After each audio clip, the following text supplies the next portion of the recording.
સાવલી તાલુકામાં રખડતા પશુઓનો ત્રાસ દિન પ્રતિદિન વધી રહ્યો છે, જેના કારણે સ્થાનિક રહીશો અને વાહન ચાલકો ભારે પરેશાનીનો સામનો કરી રહ્યા છે.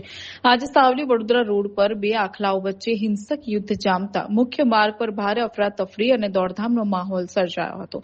થોડા દિવસે ભરચક ટ્રાફિક વચ્ચે બંને આખલાઓ એકબીજા સાથે બાખડતા જોઈને રાહદારીઓ અને વાહન ચાલકોના જીવ જોખમમાં મુકાયા હતા.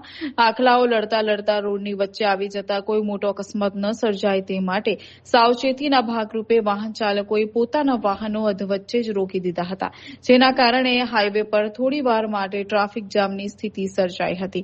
સાવલી અને વડોદરાને જોડતા મુખ્ય માર્ગ પર અવારનવાર રખડતા પશુઓ અડીંગો જમાવીને બેસતા હોવાથી અકસ્માતનો ભય સતત તોડાતો હોય છે.